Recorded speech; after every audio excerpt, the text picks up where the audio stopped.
We are about to begin the first session.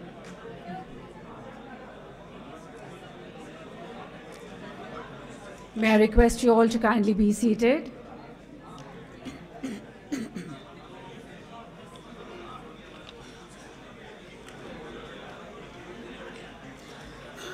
We are about to begin the first session after the inaugural session. And we do hope that your mobiles are on silent mode.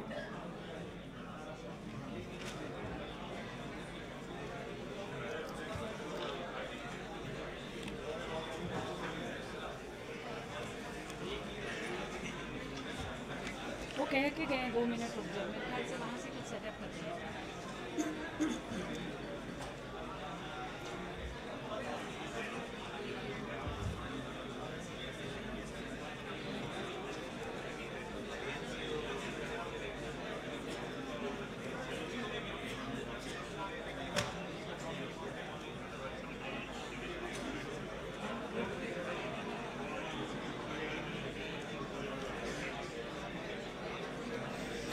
We are waiting for all of you to kindly settle down.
So welcome once again.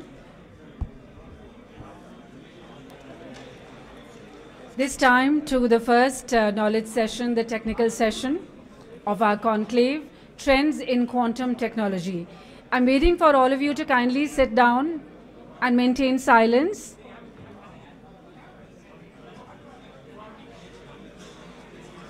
आप सभी कृपया अपना अपना स्थान ग्रहण करें.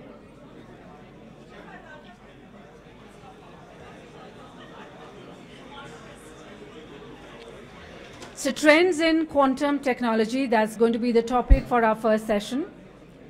This session focuses on the latest developments in the field of quantum technologies and will provide insights into the current state of art in quantum computing, quantum communication, quantum materials, and quantum sensing, as well as the key challenges and opportunities in these areas.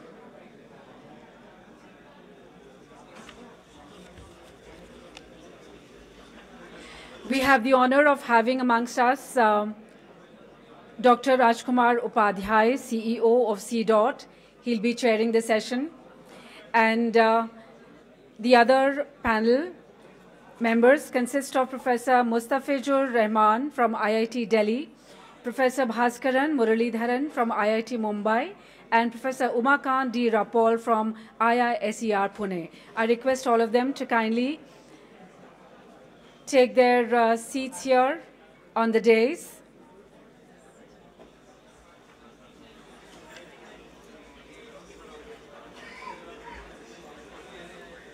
Where are the rest of them?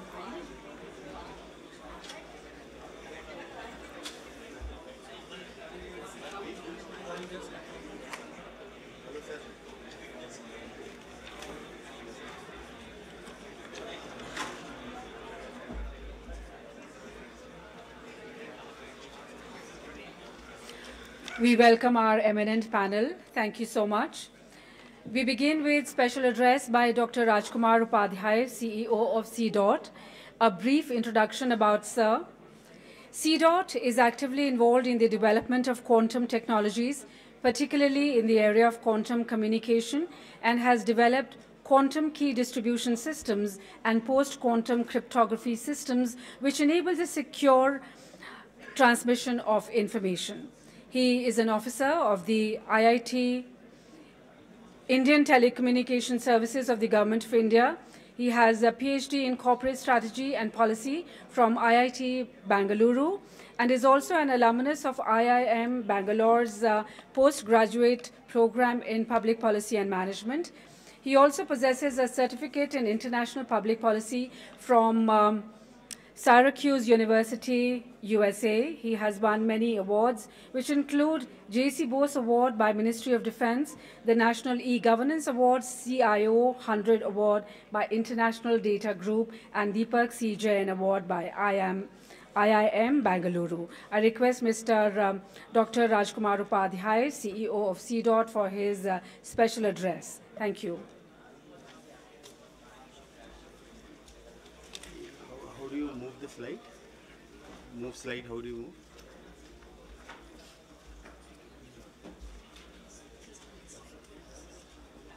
This is it, that's it.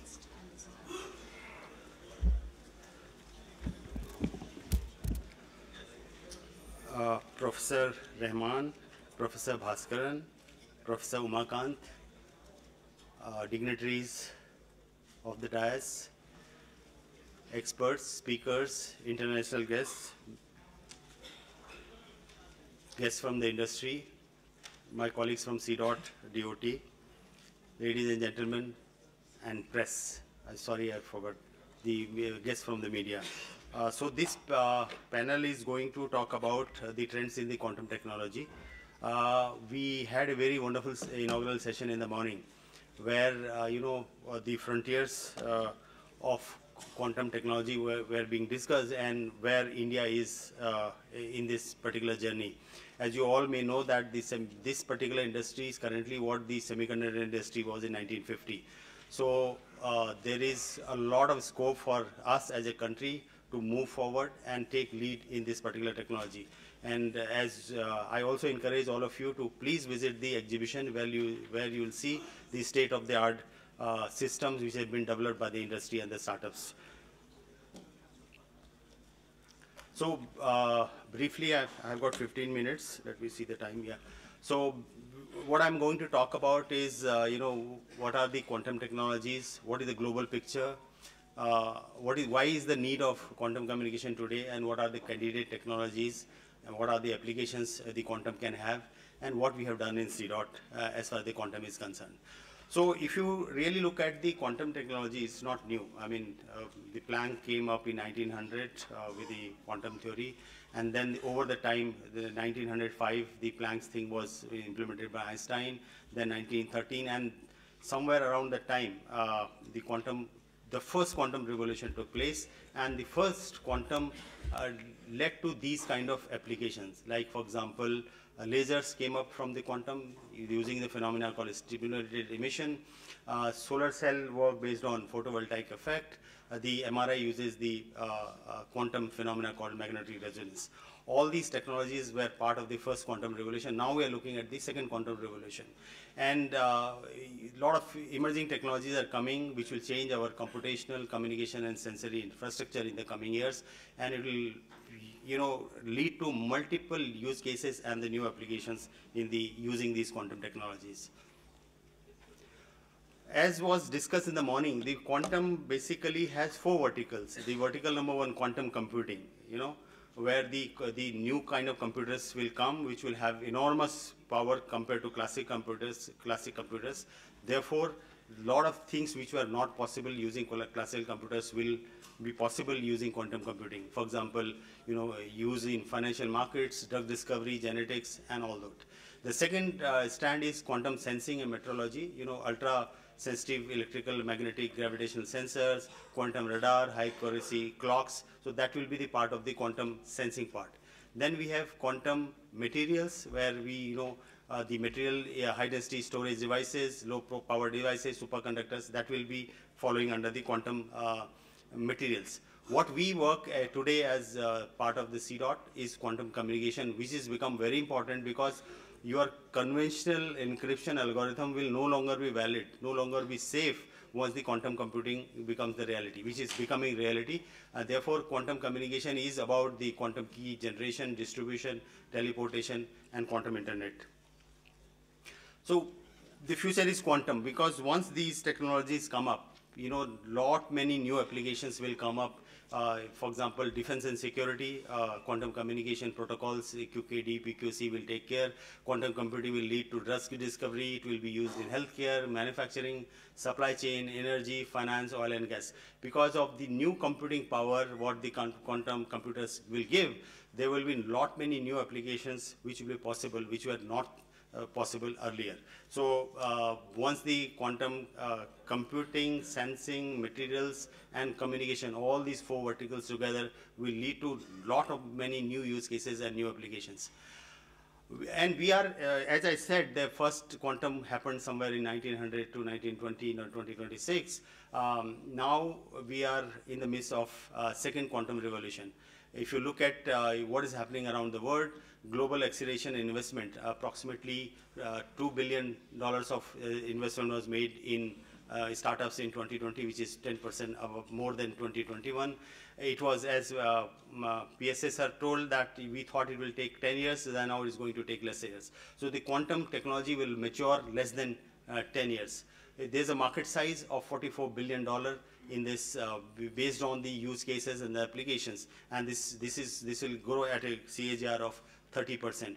And I must inform this August gathering that a group of scientists, academicians, and scientific bodies are working with UNESCO and UN to declare in 2023 General Assembly to declare 2025 as International Year of the Quantum Science and Technology. This is being worked out with UN.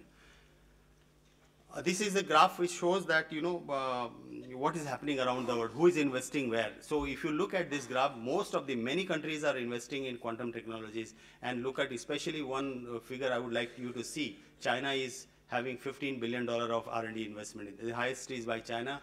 And so all the countries, because looking at this opportunity, as I said, it is at this stage of what semiconductor was in 1950.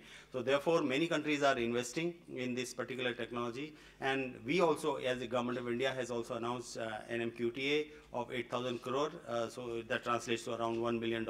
As our honorable minister said, that we have to take this 10x. Today in the exhibition hall also he said that this is a very promising area for us to work, because we can take the lead. Therefore, our efforts should be 10x, and hence accordingly the investment also will be coming in this area from India also.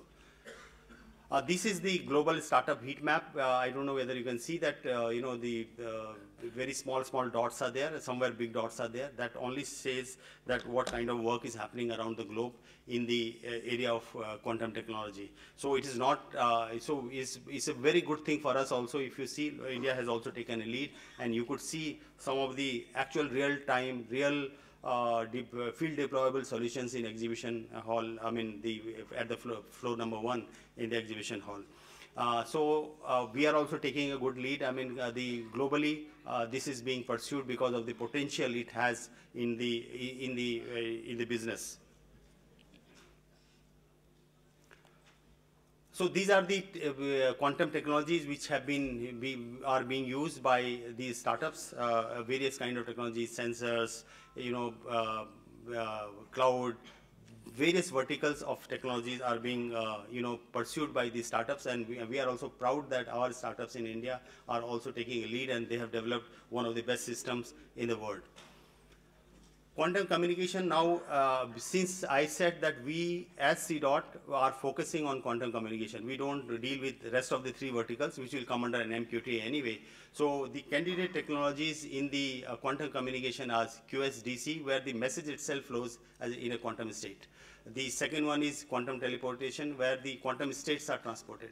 The third one is QKD, a method of key exchange with security guaranteed by the fundamental rules of quantum rules. And this is where a lot of research is happening in India, and we have also developed system, and the private sector startups have also developed the QKD. So QKD is taking lead in terms of technology candidates, and the real the deployed system based on this QKD principle have already been commissioned. As Honorable Minister said, one of the system we have put between designed by CDOT, we have put between Sanchar Bhavan and NIC, and we have, as he announced, that we have opened it to hackers, ethical hackers, and we also announced an award of, Honorable Minister announced an award of 10 lakh for breaking the system. Similarly, we have developed a PQC system, post-quantum cryptography system, which works on latest NIST Crystal Kyber standard, which is yet to be standardized. So quantum, the need of the hour, because intrusions are becoming, remain undetectable. Security is based on the belief and not actually unconditional. Many things are happening in the moment quantum computers come. All these methods of security, what we have, will get destroyed, because once the quantum computers come, or your RS algorithms and AES algorithms, all those algorithms will be, these computers will be break, and hence it won't make any sense to have encrypt this data. Should we get worried? Yes. Yes, we should get worried, because if you look at the cost of breach, in 2020, the loss was 3.86 million per average data cost of a data breach. In 2022, it has become 4.35 million. And as you read very constantly in the newspapers that a lot of breaches are happening, and once I'm sure that there was a news recently that Chinese researchers claim that they can break 2048-bit RSA using quantum computers. And the entire world, entire tech world is at risk, and sooner or later it is going to happen, whether China or not China, this is going to happen. The other key problem with the system is, even if I'm not able to break it today, so what typically hackers are doing, even if you're not able to break today, you get all the encrypted data with you. Once the encryption is possible to be broken at a later date, you will get access to all the information what was transpired. So that is called harvest now, decrypt later. That is also happening in the world. People are taking your data, even if they are not able to break today, maybe in less than 2 and 3 years, they will be able to break. This was another one, infamous hacker Kevin Mitnick, Snape's fiber. There was an article saying that from the fiber, even if I don't touch the fiber, from the even up to 1 kilometer around the fiber, we will be able to take this information and decrypt it using quantum computers. So we should get worried, and therefore, as in India, we need to have focused effort. All industry, startup, research institutions, government bodies work together in a cohesive manner to develop these quantum safe systems. There are many quantum communication applications. Quantum random number generator, as you saw, because the current random number generator, what we do is a deterministic kind of thing. Means if the situations, if the conditions are kept same, the same random number will be generated in the classical system. If you don't change any of the variable, if you don't change anything, it will be a deterministic random number variable. Whereas QRNG, by the property itself, is a truly random number. So QRNG, I think I was very happy. There is a QRNG chip also in the exhibition hall. You can have a look at it. This chip actually goes into the QKD system to generate these real random numbers. Then comes the quantum cryptography. We have one system in hall which is using the quantum cryptography protocols, which will be, with the algorithm will be such that even if the classical computers come, the algorithm will be safe enough to withstand the power of the quantum computers. Then enhanced computing and internet. Once the quantum computers are in the network, I think there will be a, the whole network will become a quantum computing based network. distributed quantum processing will be possible. And then there is another area which is called blind quantum computing. Means whatever I compute, whatever I execute in the quantum computers, the execution will happen. The computer will not know what exactly was computed. Currently, if I execute anything in the classic computers, I can know that what exactly was computed. But in this quantum computing, the quantum computers also will not know. So that is called blind quantum computing. So what we are doing at CDOT, so we have developed QKD and PQC systems, which you can have a look. They are the live systems placed in exhibition hall. We have set up a quantum alliance. This is very important. So we request all the researchers, all the industry partners, academics who are working in this area. Let us form a quantum alliance. This will be led because in one of the meeting in 2021, the PSA office had issued a minute saying that the hub for quantum communication in India will be CDOT. So therefore, we want to take this forward, this quantum research, and therefore we have set up a quantum alliance wherein we will bring everything together. We'll fund also through the government funding and take the quantum research in a very coherent manner rather than having here and there. The other one was Quantum Hackathon, which Honorable Ministers announced. We will welcome breaking the system either of CDOT or QNU or developed by anybody in this hall or in country. If you break the system, award of 10 lakh will be given for each break. The next is quantum protocols. Currently, we are using the existing protocols. For example, for QPC, we are using NIST, we yet to be standardized Crystal Kyber protocol. For QKD, we use DPS and COW protocol. So now there is a time, because this is at a nascent stage. So we can also take a lead and develop our own protocol. So we will be funding the protocol development both for QKD as well as this thing. So we request the academic and the industry and the startup to join hands to ensure that the protocols are also designed in India. So this is the lab setup. I think you can see this. This is the QKD solution of CDOT, which is between Sanchar Bhavan and the NIC, and which is running the actual traffic using a quantum channel.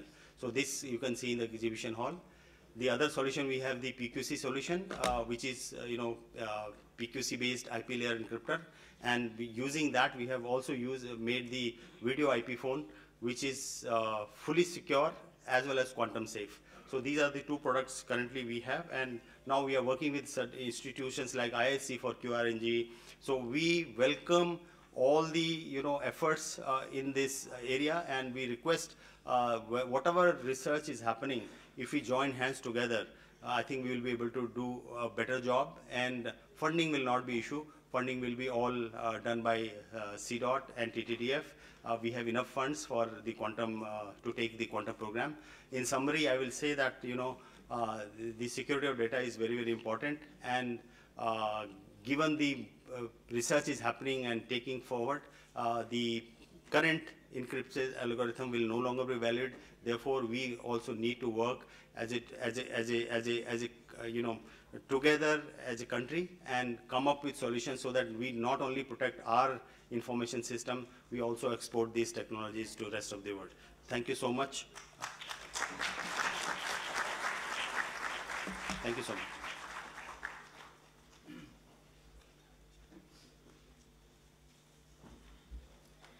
Apprising us of the quantum efforts worldwide in India and the role of CDOT, and also calling out for synergic efforts and solutions to be developed by everyone. That was Dr. Upadhyay. We thank him for his special address. And now for the keynote address, I request Dr.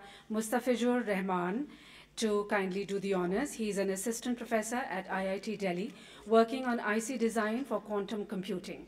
With a PhD from the University of Minnesota and previous research experience at Intel Labs and Qualcomm Atheros, USA, Dr. Rahman has received numerous awards and recognitions for his contributions. He is a reviewer of premier IEEE journals and also serves on the editorial review board of IEEE Solid State Circuit Letters.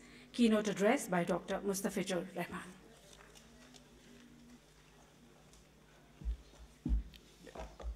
So thank you very much for the kind introduction. Distinguished guests and attendees. So today I shall make a presentation on quantum computing, realization of quantum hardware. So next. Can I have the next slide, or how do I change the next slide? The green button. Okay.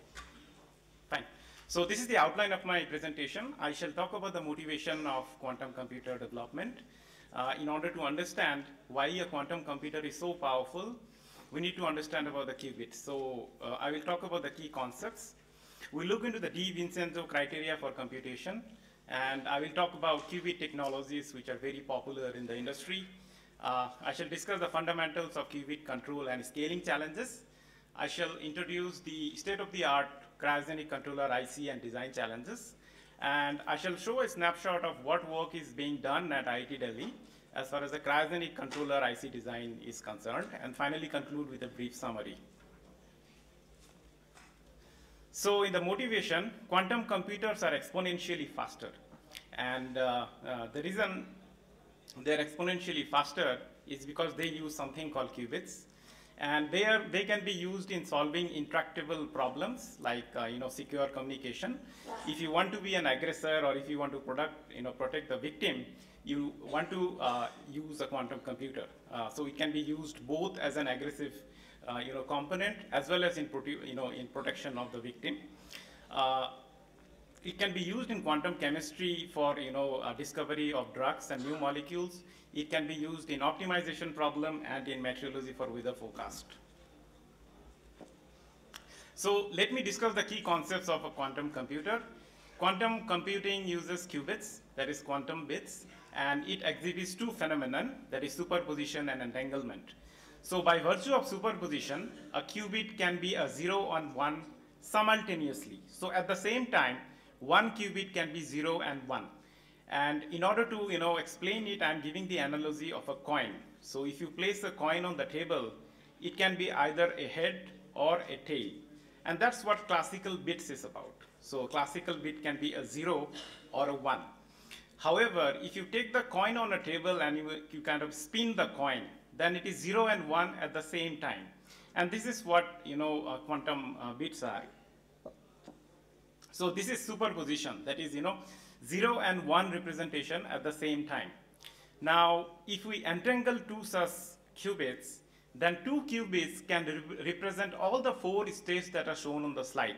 That is a tail-tail, a head-tail, a tail-head, and head-head. So this corresponds to 0, 0, 0, 1, 1, 0, and 1, 1. So what it seems is that if you have n qubits, then it is equivalent to 2 to the power n classical bits. So that's an exponential factor that is scaling up the number of states that qubits can represent. So the bottom line is that if you have n qubits, then it can represent 2 to the power n states simultaneously. So that's the simultaneous representation that makes it so powerful. And because the number of states exponentially increase, you can have astronomically large computing power. So the third concept is fragility. And fragility, what it means is that if you measure a qubit, then you will reduce the qubit to a classical state. It will no longer be in a quantum state. And it need not be a measurement. Even if there is noise in the system, the noise can reduce the quantum state to a classical state. And it's very, very important as far as secure communication is concerned, because one of the corollary of fragility is no cloning. That means you cannot copy a qubit, and that is the holy grail behind quantum communication. So if you are thinking about what can be the possible application of a quantum computer, it depends how many entangled qubits you can have. So if you can have 50 entangled qubits, that's equivalent to 2 raised to the power 50 states. And that's equivalent, that's powerful enough than the best of the best supercomputer that exists till date. And that is what is called quantum supremacy. If you have 300 entangled qubits, the number of states that it can represent is equivalent to the atoms in the universe. I really wonder, what would be that number. It's 1,000 qubits with limited or no error correction. By the way, you need to have error correction because the qubits, because of the fundamental nature of the qubits. If you do not have error correction, then the probability of your answer, the correctness of your answer will reduce. So 1,000 qubits, you can use it for solving problems in quantum chemistry, quantum neural networks, and optimization. And if you can have 1 million qubits with full error correction, then you can achieve anything, whether it's factoring, cryptography, solving large linear systems, or unstructured search. So if you look at the illustration on this slide, the x-axis is the problem size, and the y-axis is the logarithmic of the computing resources. So you can see that, the traditional, algorithm, they kind of, it's increasing linearly. However, due to the exponential boost up in the computation power of a quantum computer, you can see that the amount of resources needed to solve the same problem, it kind of is much, much lesser. So how to build a quantum computer? And these are the 5 principles you would follow how to build the hardware for a quantum computer. So the first thing is you need well-defined and addressable qubits, and they are known as the DiVincenzo criteria. Well-defined addressable qubits, and those qubits, you should be able to initialize them to a simple fiducial state like a ground state, and that, you need to be very, do it very reliably. And you need universal set of gates. Because we are doing computation, you need a universal set of gates. The decoherence time of the qubit should be much, much greater than the gate operation time. And just to, briefly describe what the decoherence time is, it's the amount of time a qubit spans, beyond which a qubit will return to its classical state due to noise or any disturbation or perturbation. And finally, you need to have a reliable qubit-specific measurement capability. So these 5 conditions or criteria are necessary if you want to build a powerful quantum computer. So let me, give an overview of the popular qubit technologies that are in use in academia and industry. So the first is the superconducting qubit, and these are the most popular. Most of the researchers like them a lot because they are very stable. The next is the trapped ions. The trapped ions, their form factor is larger, and the good thing is that they can be at a very, very higher temperature compared to the other counterparts. Finally, the silicon-based quantum dots. It's very popular in industry who wants to develop a full-scale quantum computer. So all of them have their pros and cons, and I would like to bring your attention to the form factor. If you look into a silicon-based qubit, it's 100 nanometers square. It's much, much smaller than a superconducting qubit, and it's even much smaller than the trapped ions. So if you look at the companies, the Googles of the world, the IBMs of the world, Rigetti and D-Wave, they are focusing their effort on superconducting qubits. Honeywell, IonQ, they're investigating the trapped ions, and as far as Intel Corporation and HRL is concerned, they are focusing their effort on the superconducting qubits, primarily because of their small form factor. So if you want to have 1 million qubits in an IC, imagine what is the level of integration you need. Your qubits need to be really, really tiny. And I think the answer to that problem is superconducting qubits, the spin qubits. So companies like Intel Corporation, they have very advanced lithographic and fabrication skill set, and they want to exploit their expertise in harnessing the benefits of the silicon-based spin qubit. Okay. So let me discuss, what controlling a qubit is. So the state of a qubit, you can represent on a block sphere. So you can have a look into the blue dot. The blue dot represents the state of the qubit. And this block sphere, the north pole is the ground state. The south pole is the excited state. The projection on the z-axis is the probability of the state. And if the qubit is anywhere on the block sphere, it is a pure superposition state. So as far as controlling the qubit is concerned, you would like to control the angles, the red angle theta and the green angle phi. So if you want to control the qubits, these are the waveforms that you need to generate. So the first is an RF pulse. So this RF pulse need to be well calibrated in amplitude, in duration, and in phase. The next control signal for controlling the qubit to qubit interaction is square pulses that control the entangle between 2 qubits. By the way, these controls are relevant for controlling spin qubits. I'm not mentioning superconducting qubit. And finally, the readout of the qubit and how to read the state of a qubit. So this is done using RF reflectometry.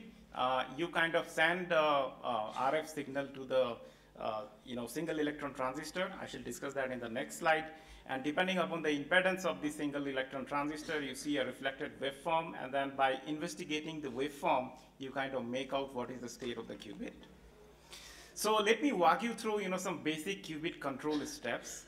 So if you look into the illustration at the top, I have two qubits. So Q1, that is at 0, and Q2, that is at 0.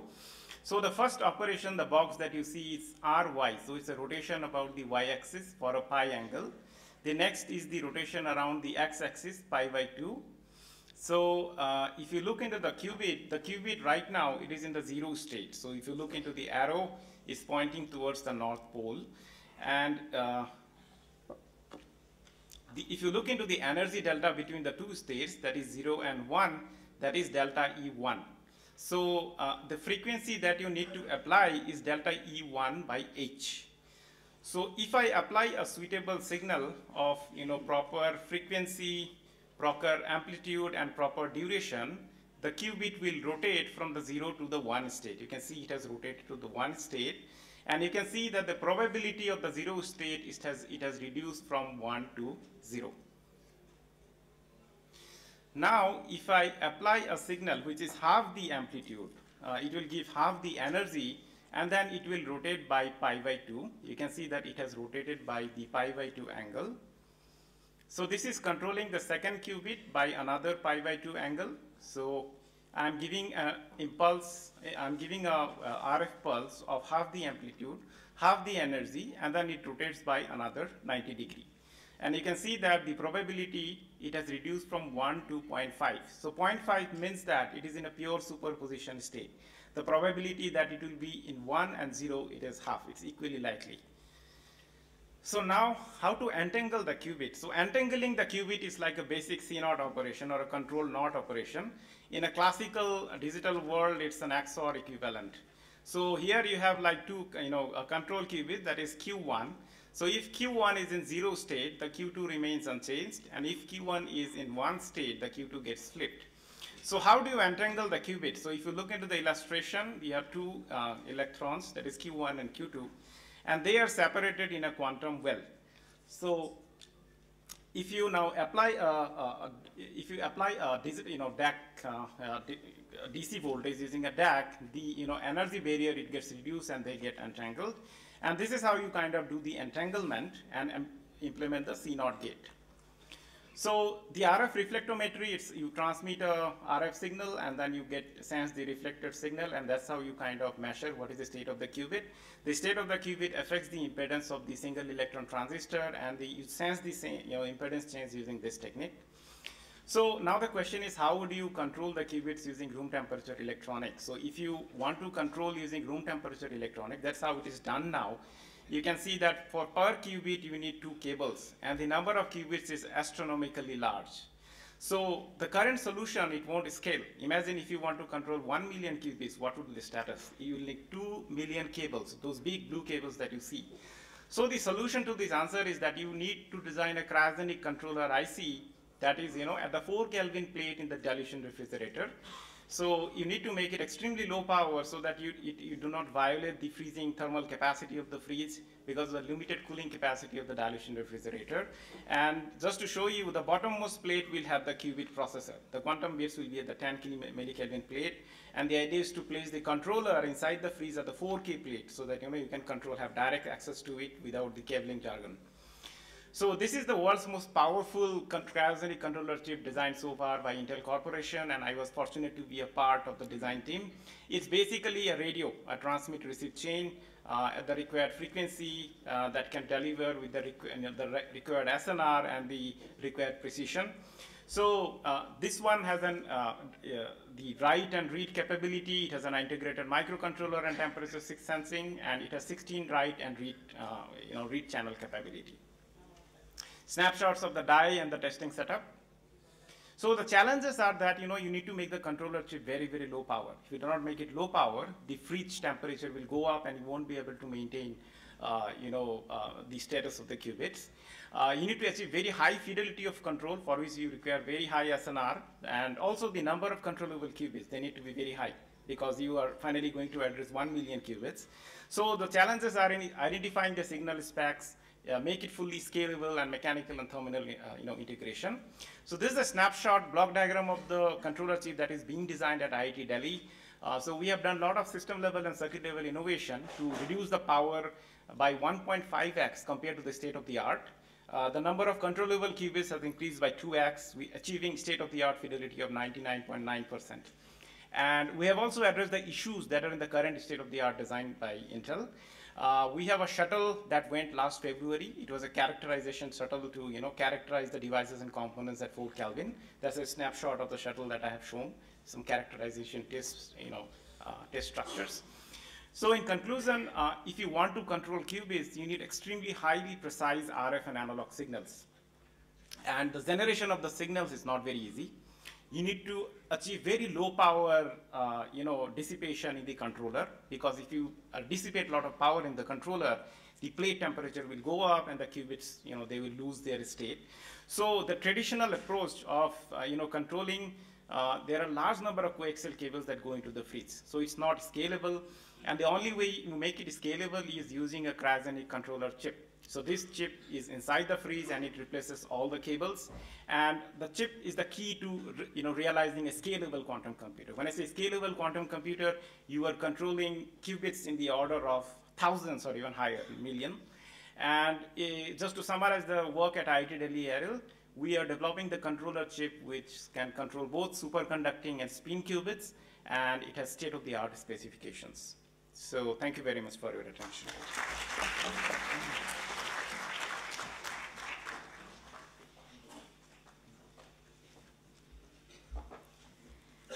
Enumerating on qubits in his keynote address, that was Dr. Rahman. Well, those of you who have questions or queries regarding any of these speeches, we request you to kindly scan the QR code which we have given at so many places and post your questions there, and they will be duly answered later.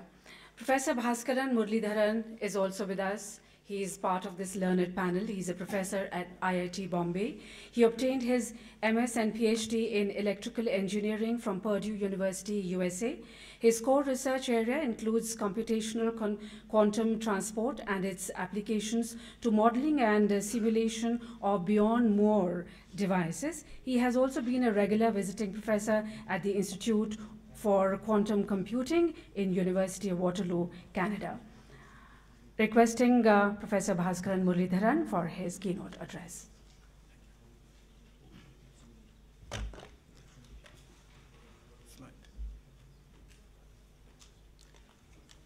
Okay, so very good morning, and I'm actually very honored to be a part of this august audience, and thank you for inviting me here. So the purpose of my talk is to incite interest in a field called quantum materials and devices. And I've titled my talk as the case of, curious case of exemplary lane discipline. I am a computational physicist, and simultaneously I would like to incite interest in the fact that given India's software prowess and things like that, computational electronics should also go hand in hand with the development of quantum technologies.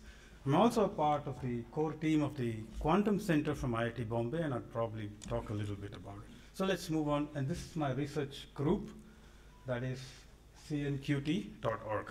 Okay, so I talk about quantum materials. I believe quantum materials, these are the famous verticals of quantum technologies, or what is it called, the pillars of quantum technology. Quantum materials are nothing but enabling blocks for these. For instance, you could have quantum computation, development of quantum computation platforms based on quantum materials, quantum communications, which I'll talk about a bit, then quantum key sensors, and then finally, quantum enhanced technologies. So quantum materials form some sort of a basic enabling platform for all these technologies and building blocks. So moving further, I'd like to explain what I really mean by quantum material. So my question is, aren't all materials quantum? Because Professor Sood mentioned that the first quantum revolution is all about the fact that, basic quantum mechanics led to devices and, silicon devices. So my first question I'd like to answer is, what is a quantum material? And in that sense, this is a whole family of quantum materials, and I'd only like to talk about a very small tip of the iceberg and see and excite you about the possibilities that can be envisioned using quantum materials. So This is basically the field of topological electronics and two-dimensional devices. So, the basic idea is you can have a very interesting phenomenon of lane discipline in quantum materials. So let me explain you what I mean. So normally, normal devices follow the resistance law, which is very straightforward. In a sense, the entire material is not conducting. And when you have what is called a metal, we all know, the entire material conducts. But these quantum materials of a particular kind called topological materials conduct on the edges but do not conduct on the bulk. And that gives rise to a lot of tantalizing possibilities, which I would like to talk about. And more specifically, they can also lead to advancements in the building blocks of quantum communications. So, what is quantum about a quantum material? I have not answered this question. So, standard materials start with energy bands, which we study in first year engineering or physics. Then we move on to band structure, which is also coming from quantum physics, because you finally do the EK relation from the Schrodinger equation. After that, you encapsulate the entire quantum mechanics into a quantity called the effective mass, and then you use Newton's law, and then you do everything. Optical properties, mobility, conductivity, whatever you want is done from Newton's law. And therefore, it's called low-level quantum mechanics. You don't see quantum mechanics at the top, but you see it's kind of embedded somewhere. However, when you talk about specifically quantum materials, I will talk about topological materials. Here, as I told you, resistance, the origin of resistance or anything that causes decoherence is the fact that cars are stuck in traffic. That's what is resistance finally. And you want things to be like this instead of like that. So in a sense, the origin of power dissipation in devices is also due to that. And also what the previous speaker spoke about, the fact that the qubit should really point in one direction and instead starts to wobble around is also because of this. And you really want things to be stable like this rather than this. So that's where the world of quantum materials comes in. And in order to get such a thing, a robust state, you need to dig deeper into quantum mechanics. And what happened, incidentally, in 1982 was a discovery of the quantum Hall or the family of Hall effects. These are quantum effects that are visible in the macro scale. It's not like it's embedded. So this is one example of a device where the edges are conducting perfectly in spite of being a long channel, and you could see it through a resistance measurement. And now this is a recurring theme of a quantum topological material. That is, the bulk behaves like this, but the edges behave like that. So this is something you can, harness to make a device. In fact, the fact that the explanation requires deeper quantum physics and topology, in fact, led to the Nobel Prize in 2016. Anyway, how do you exploit this? We all know phase transition, solid, liquid, gas. Similarly, the topological or quantum materials also undergo phase transitions as you change certain parameters. You can put magnetic fields or you can put electric fields. You can just make it from a normal material to topological material. And this is something you can harness in devices. One of the ways you can tap this nice lane discipline feature is to measure what is called a Hall resistance and things like that. So we can harness the phase transitions, or we can use the robustness, for instance, in qubits or other systems. So this is where the challenge of device people comes in, because you can just not have a slab of material, but you need to build devices like this. So that brings to my little bit of interest, that is the topological electronics or that actually translates quantum materials to devices. This is an example of a quantum spin Hall state, which is just spins that are going up and down in nice lane discipline. How do you harness them? You have to build devices. For instance, you can make 2D quantum devices for quantum computing. Today I'll talk a little bit about single photon emitters, and then you can also use it for sensing. Another esoteric field that's very popular these days is topological quantum computing, where the edge of these devices can actually give rise to exotic states called the Majorana zero modes. So these are all things that are under very active research worldwide. So let me come to the world of 2D materials. Everyone has heard of graphene, and now graphene and all other families come under 2D materials or 2D quantum materials. These are slightly different from topological materials, but these are also quantum materials called Dirac materials. But you can induce topology in them. But the point is, graphene comes up with, So graphene comes with this hexagonal lattice. Just by the hexagonal lattice, you have two different inequivalent sites. Due to the inequivalency, you have 3 different degrees of freedom to play with. the spin, the valley, and something else called the pseudospin. The valley is something where we can play around to give rise to spin valley qubits and also single photon emitters and things like that. So this entire flatland frontier starts with graphene. From monolayer graphene, you can go to bilayer graphene. That's 2 graphenes on stack. And then you can go into twisted bilayer graphene that gives rise to another set of possibilities. Then you can go into hexagonal boron nitride. And today I'll talk a lot about TMDs, that is MX2, metal X2. These are called transition metal dichalcogenides.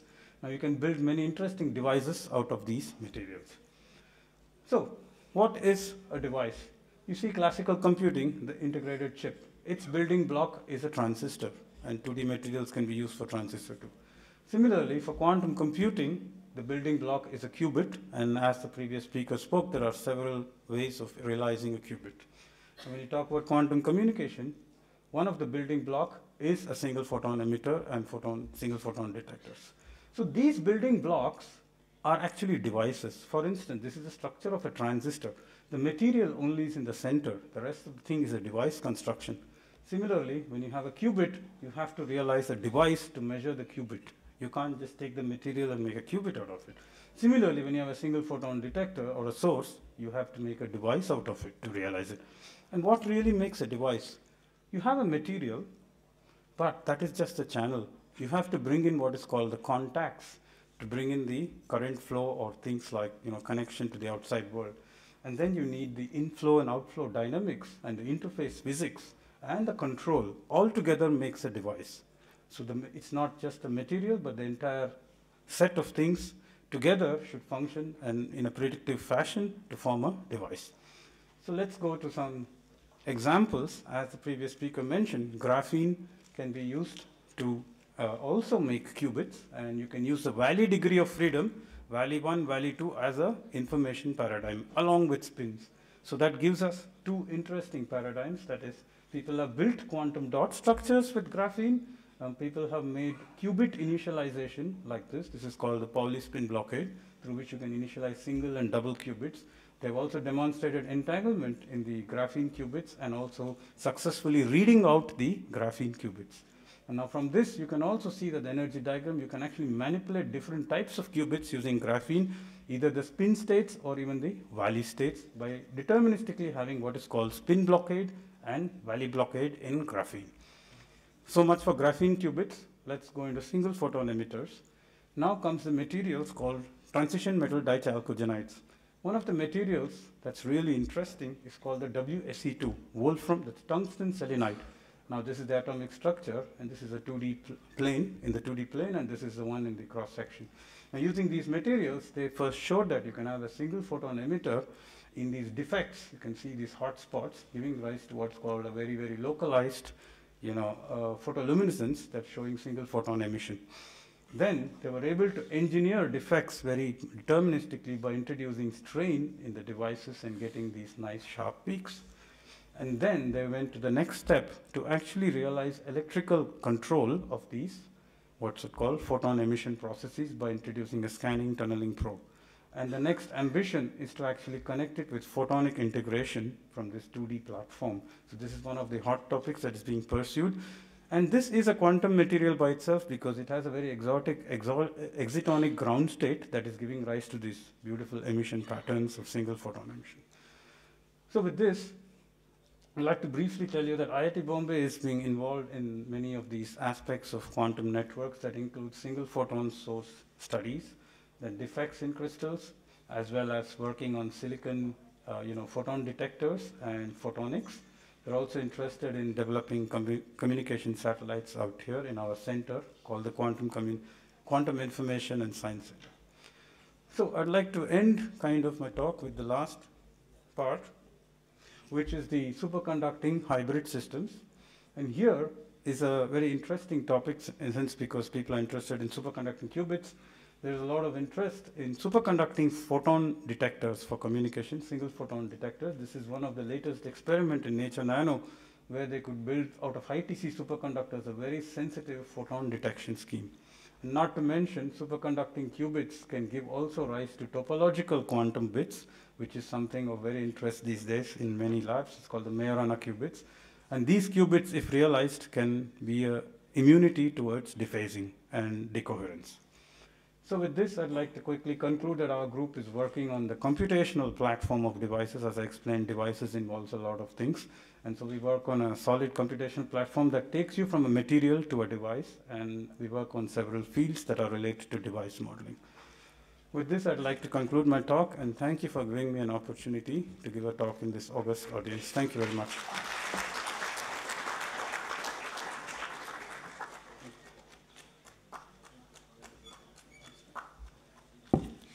Thank you so much, sir, for elaborating on quantum materials and devices. Professor Umakant Rapol is here with us. He's a professor of physics at Indian Institute of Science, Education and Research, Pune, with a PhD from Indian Institute of Science. After his postdoctoral work, he spent about 4 years in industrial research and development in General Electric Global Research, Bangalore, working on the development of optical devices and sensors for biotechnology and for power generation. His current research areas include atomic physics, quantum optics, and areas of quantum technologies ranging from quantum computing to quantum sensing.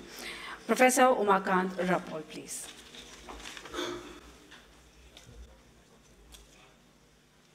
Thank you very much for the kind introduction, and I would like to thank the organizers for inviting me here to give a talk on quantum sensing. So, as you have heard the other speakers speak about the different areas within quantum technologies, you have this quantum computation, quantum communications, quantum sensing, and quantum materials. I think we have kind of covered some of these, and I'm going to just briefly give you a little bit of overview on quantum sensors, and I'm going to just show you some applications, taking some examples of certain kind of sensors which harness the effects of quantum, basically harnessing the effects, quantum effects. Now, of course, I mean, we all know that quantum mechanics is at the heart of, or at the bottom of everything that we see around, which basically starting from emission of light to detection of light to working of transistors and diodes and various semiconductor devices, which are used in everything and anything that we see around in terms of technological output. Now, with the advent of the second quantum revolution, so that was what was called as first quantum revolution. Now, in second quantum revolution, what we are trying to do is we are basically, I mean, it's the same quantum mechanics that we have been knowing, but how to use these quantum effects, how to control the quantum effects to engineer systems and devices which give you enormous possibilities and applications that were unforeseen in the past. Okay, so some of the things like designing materials, designing drugs, for taking healthcare, I mean, diagnostics in healthcare, for security purposes, and different kinds of sensors for all things like deep space navigation, timekeeping, etc. Now, all of these are, I mean, the community has kind of put them into 4 different buckets: quantum computing, sensing, materials, and communication. So I will only concentrate on what quantum sensors are. I mean, just to give you a broad overview about what quantum sensing is about. Now, what quantum sensing is, here is some pictures of the various applications where quantum sensors are being used. So this one in the first one here shows an application of quantum sensors using atomic systems, which basically utilize the wave-particle duality of particles and waves to build extremely precise inertial navigation systems like rotations and acceleration sensing. Now here, it's an example of using a small, tiny nanodiamond on some atomic force microscope tip, which you can scan across molecules or even biological cells to do a mapping of the magnetic field, local magnetic field, with very high resolution. Now, this is an example of clocks, extremely precise clocks, which utilize quantum mechanical features, of course, again, and to basically probe the internal levels of atomic systems, and you choose certain atomic systems which allow you to, which act like an extremely high finesse or extremely high quality factor oscillators, which forms your reference. Now here is an example, a standard example of one of the most successful applications of quantum technologies is using squeezed light for enhancing the sensitivity of any detection system. So in this case, here this is an example of a LIGO laser interferometer which measures the gravitational waves reaching the Earth's surface using a Michelson interferometer. Now, if you use light anywhere for detecting something, your detection limit is going to be finally limited by the short noise, which is because the photons, because of the granularity of the electromagnetic field, at the end of the day, when your noise in your system is limited by that granularity, so to say. But if you kind of overcome the short noise limit, then you can actually go to enhance the sensitivities. So that is one of the applications. And this is a nice picture of doing imaging using entangled photons to decipher objects which can't normally be seen.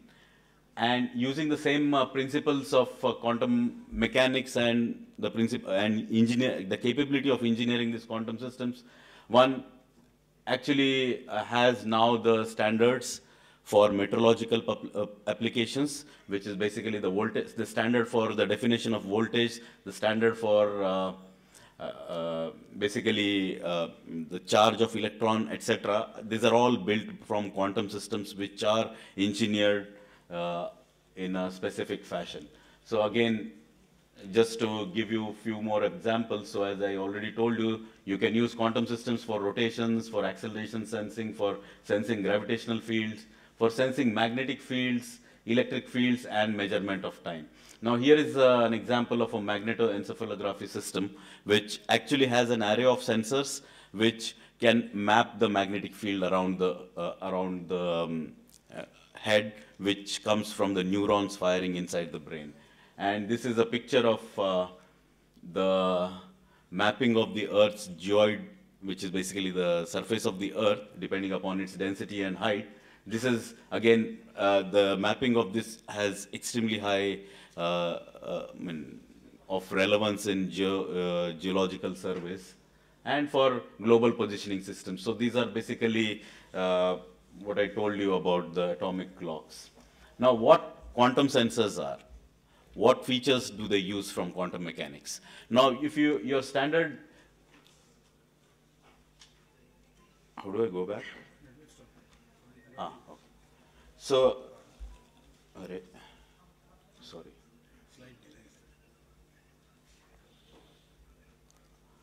Okay, so there is something called as the standard quantum limit. As I said, when you use photons for detecting something, a signal, you are limited by the short noise. Okay. Now, why that arises? Because there is a by fundamental principles of quantum mechanics, due to the Heisenberg uncertainty principle, there is always uncertain. I mean, there is some variance in the measurement of two complementary components. Like, for example, if you talk about phase, then the amplitude, both of them cannot be simultaneously measured infinitely accurately. If one of them can be measured very accurately, the other one, the noise in the other one increases. So the same thing is the case with photons, for instance. So there is always a minimum uncertainty. I mean, decided by the minimum uncertainty, there is always a noise between either the phase and amplitude. For instance, these are the two conjugate variables for photons. Now, by doing something, you can actually increase the noise in one of the components and reduce the noise in the other component. So this is called as squeezing. Squeezing of this squeezing of this noise that you see in the two quadrature components in such a fashion that when you are trying to do a phase measurement, the uncertainty in the phase measurement reduces. Of course, you are then not interested in measuring the amplitude, but if you are trying to measure the amplitude, then you need to squeeze the amplitude component so that this ellipse becomes vertical. So that allows you to go beyond what is called as a short noise. Now, you use features like wave-particle duality of matter, for instance. So for instance, if you take an atom which is moving slowly, then from the principles, from the de Broglie principle, you actually, I mean, this particular particle has a certain extent in a spatial extent, which gives it a wave nature. And you, instead of using light, one can also use particles to do interferometry. So one of the examples here is this particular picture is a picture of a matter wave, an atom laser, which is a coherent atomic beam, which has diffracted from a grating that is formed of light. So normally when we talk about light, we use, when we build interferometers or something with, or even diffraction elements for light, we use matter systems which are formed of materials, like some mirrors which are solid objects, gratings again which are basically drawn on some surface. You use them to diffract or reflect light, right? Or make beam splitters which split light beams. But for when you talk about matter, light, which is its conjugate thing in the wave particle duality, which is basically has the wave nature, that can be used to actually diffract or reflect matter waves. So this is basically an example of a coherent beam of atoms which is diffracting of a light beam. Then you use things like the features, entanglement features from quantum mechanics to do extremely high sensitivity imaging and do enhancement in sensitivity. For example, if you use, you can use entangled states of atomic systems to increase the sensitivity in measuring the transition frequencies in atoms, which is useful for building more precise atomic clocks. And you use quantum mechanical tunneling effect like quantum mechanical tunneling to build extremely high sensitivity detectors like in superconducting quantum interference devices, which are used to measure magnetic fields.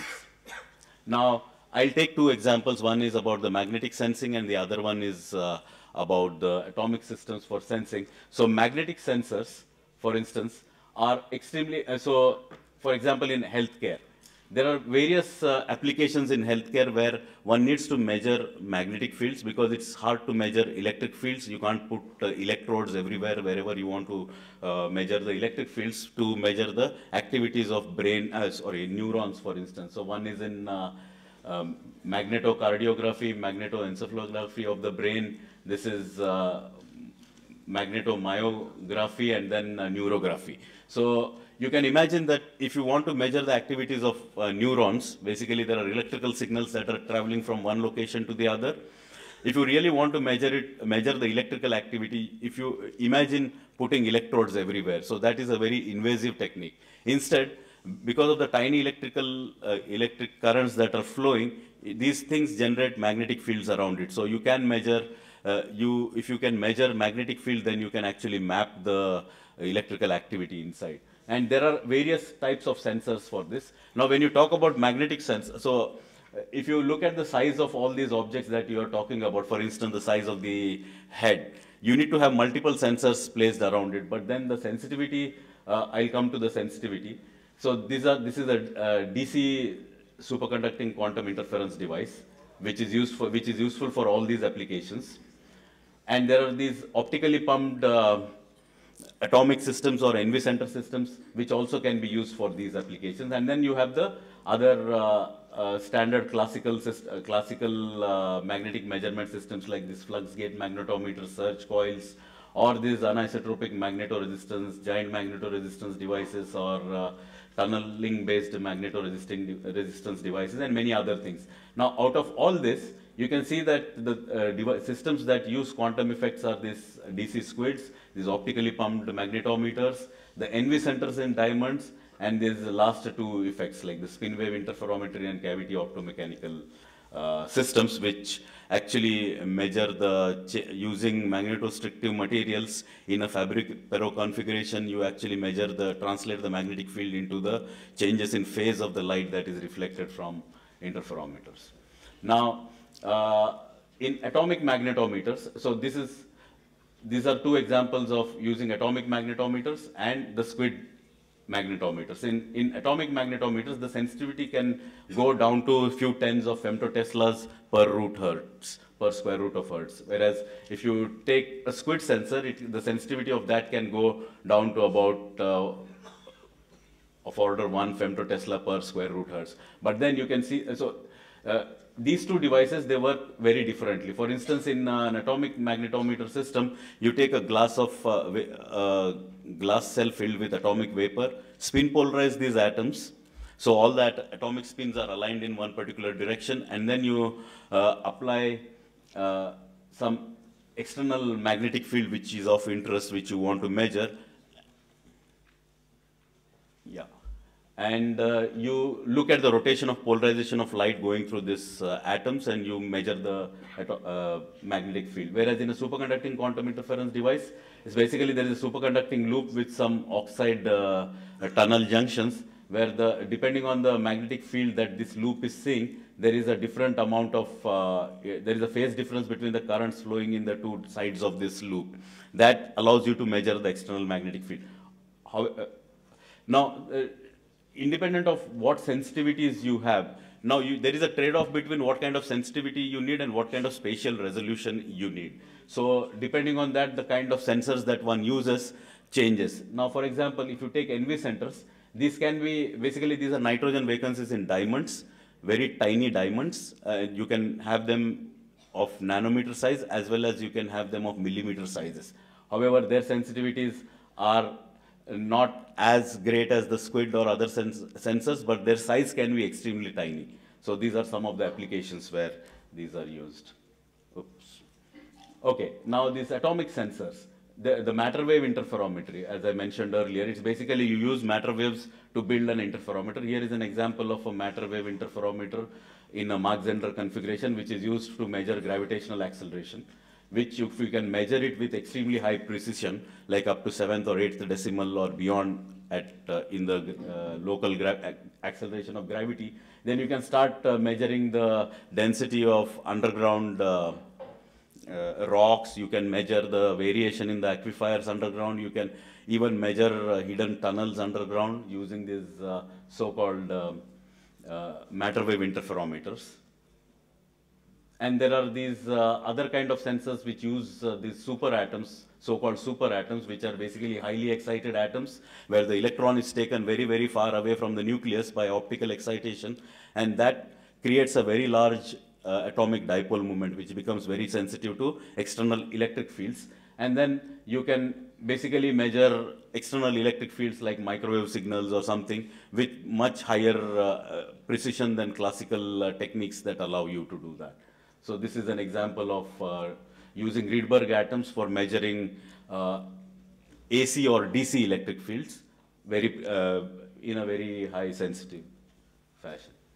Now, I don't have much time. I think I exceeded my time, but I'll quickly tell you about atomic clocks, which are basically quantum clocks, which are useful for various applications, as I already mentioned before.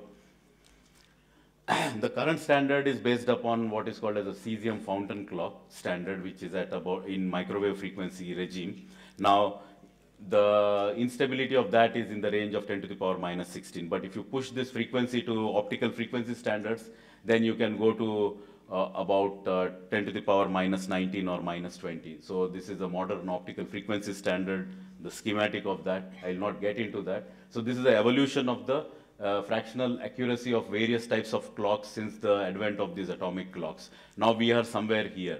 So there are two promising candidates. One is a strontium atom, and the other one is an ytterbium ion standard, whose fractional inaccuracy lies in the range of 10 to the power minus 19 to minus 20. And now the current record is at the level of 7.6 into 10 to the power minus 21.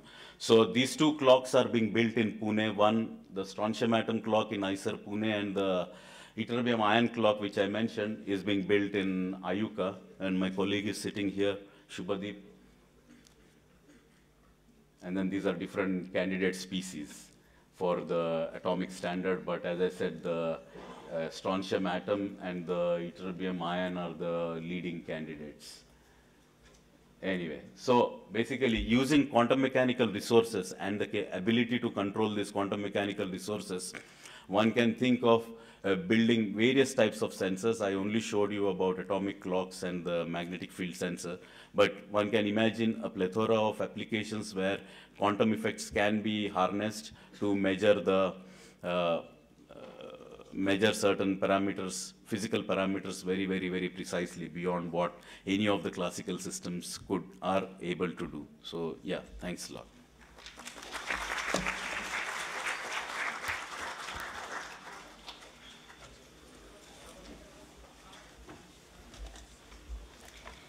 Thank you, Professor Rapol. And now we'd like to thank our erudite panel for their valuable inputs. I request DDG 6G Technologies TEC, Shri Abdul Qayyum ji, to present a memento to the chair, Dr. Rajkumar Upadhyay, CEO of CDOT.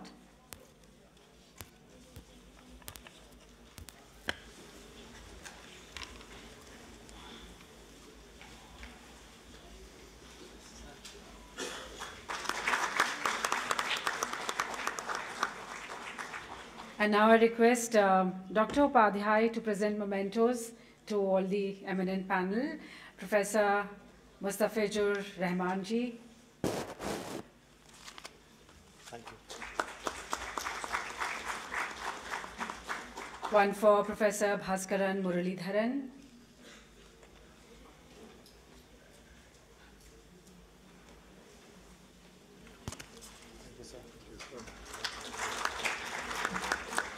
A memento for Professor Umakant D Rapol.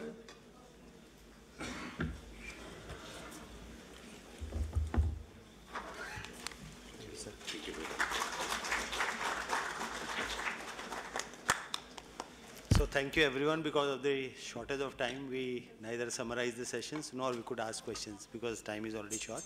I think during the lunch, or we can add up the questions and somewhere we can take it up.